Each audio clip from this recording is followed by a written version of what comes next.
Welcome to Legal Communication. Under Section 82 and 83 of Indian Penal Code, an offence is punishable if it is done by a child. दोस्तों, ये question जितना सीधा नजर आ रहा है उतना ही कंफ्यूज करने वाला है, इसलिए आप लोग हर एक क्वेश्चन को पहले बहुत ही ध्यान से पढ़ें और तब उसका आंसर दें। पहले हम देख लेते हैं कि सेक्शन 82 और 83 क्या कहती है। सेक्शन 82 के अनुसार कोई भी बात अपराध नहीं है जो 7 वर्ष से कम आयु के बच्चे ने किया है, और सेक्शन 83 के अनुसार कोई बात अपराध नहीं है जो 7 वर्ष से ऊपर और 12 वर्ष से कम आयु के बच्चे ने किया है और जिसकी समझ इतनी परिपक्व नहीं हुई है कि वो उस अवसर पर अपने आचरण की प्रकृति और परिणामों का निर्णय कर सके। अब देखिए, जो बात अपराध नहीं है उसके लिए पनिशमेंट कैसे हो सकती है। इसलिए ये देखिए, क्वेश्चन को उल्टा करके पूछा गया है, जिससे जल्दबाजी में कोई भी कंफ्यूज हो सकता है। कहा गया है कि an offence is punishable if it is done by a child. Option A, below 7 years of age, wrong. Option B कहता है कि 7 साल से अधिक और 12 से कम उम्र के ऐसे बच्चे द्वारा किया गया अपराध जिसकी समझ परिपक्व हो गई है। इस लाइन को समझने वाली बात है, जिसकी समझ परिपक्व हो गई है, तो ये ऑप्शन सही है। ऑप्शन सी और डी भी देख लीजिए। ऑप्शन सी में कहता है 7 साल से अधिक और 10 से कम उम्र के ऐसे बच्चे द्वारा किया गया अपराध जिसकी समझ परिपक्व हो गई है, लेकिन सेक्शन 83 कहता है जिसकी उम्र 7 वर्ष से अधिक और 12 वर्ष से कम हो और उसकी समझ परिपक्व नहीं हो। ऑप्शन डी फिर वही बात दी गई है जो सेक्शन 83 में दी गई है, लेकिन उसमें साथ में ये भी कहा है कि इस दायरे के अंदर आने वाले बच्चे द्वारा किए गए अपराध को अपराध नहीं माना जाएगा। इसलिए ऑप्शन सी और डी गलत है, आंसर बी सही है। चलो नेक्स्ट क्वेश्चन देखते हैं। Name 2 essential conditions of penal liability. Penal liability या दंड दायित्व के 2 एसेंशियल एलिमेंट्स हैं, मेंस रिया और एक्टस रिया। दोनों लैटिन वर्ड हैं। Mens rea means an act is not criminal unless mind is not guilty and actus reus means wrongful act. Exceptions को छोड़ दिया जाए तो किसी अपराध के लिए किसी व्यक्ति को दोषी ठहराने के लिए actus reus और mens reus दोनों होने चाहिए। उदाहरण के लिए, यदि कोई व्यक्ति किसी अन्य व्यक्ति की हत्या करता है लेकिन उससे ऐसा गलती से हो गया है तो वो हत्या का दोषी नहीं होगा, क्योंकि उसके पास हत्या करने का मेंस रिया नहीं था।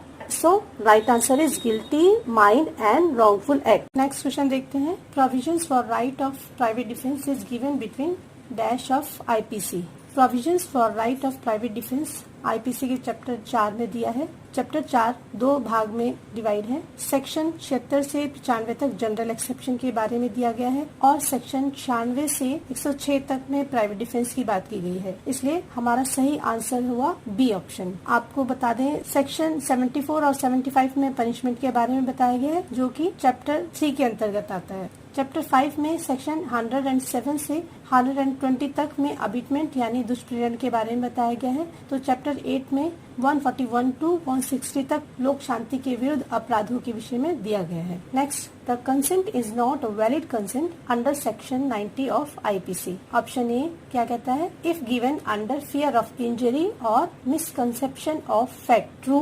B, if given by person of unsound mind, ये भी ठीक है। C, if given by child below 12 years of age, ये भी ठीक है। 3 ऑप्शन ठीक है, it means option D is right. Next question, causing of the death of child in the mother's womb is not homicide as provided under explanation 3 to section 299। Let's move on next question. Punishment for defamation under Indian penal code is simple imprisonment for term which may extend to dash or with a fine or with both. इसका answer A option है 2 years। Next question पर चलते हैं। Assault और criminal offence force to women with intent to outrage her modesty under IPC is which kind of offence. IPC के तहत महिला की गरिमा को ठेस पहुंचाने के इरादे से उस पर हमला या आपराधिक बल प्रयोग करने वाला ऑफेंस किस तरह का है, ये पूछा गया है। तो ये cognizable and non bailable offence होगा। ऑप्शन हमारा सी करेक्ट हो गया। कॉग्निजेबल अपराध संगीन प्रकृति के होते हैं और ऐसे मामलों में पुलिस आरोपी को बिना वारंट के गिरफ्तार स्वीकार कर सकती है। इसी तरह नॉन बेलेबल ऑफेंस भी गंभीर प्रकृति के होते हैं और अपराधी को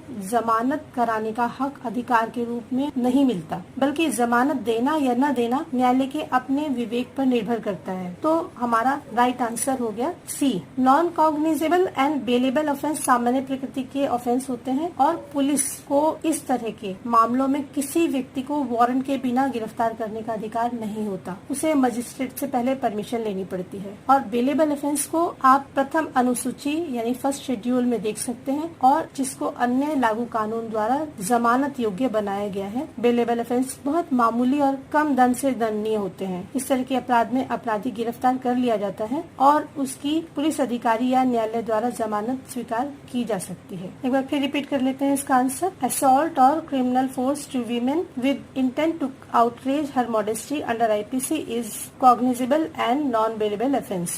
Next, A places man with firearms at the outlets of A building and tells Z that they will fire at Z. If Z attempts to leave the building, A is guilty of wrongful confinement. First option is right. Explanation देख लेते हैं। A एक इमारत के outlet पर fire arms के साथ कुछ आदमियों को तैनात करता है और Z से कहता है कि अगर Z इमारत से बाहर जाने का प्रयास करेगा तो वो उस यानी Z पर गोली चला देंगे। ऐसा करने पर ए रॉन्गफुल कन्फाइनमेंट का दोषी है। रॉन्गफुल कन्फाइनमेंट एक अधिक गंभीर अपराध है। ये तब होता है जब किसी व्यक्ति को किसी स्थान पर अवैध रूप से बंदी बना लिया जाता है और उसे उस स्थान से स्वतंत्र रूप से जाने की अनुमति नहीं होती है, जबकि रॉन्गफुल रेस्ट्रेन एक कम गंभीर अपराध है और ये तब होता है जब किसी व्यक्ति को एक पर्टिकुलर डायरेक्शन या जगह जाने से रोका जाए जहाँ जाने का उसका अधिकार है, बाकी सब जगह जाने के लिए वो फ्री होता है। That's it for now. मिलते हैं किसी और वीडियो के साथ। Thanks for watching.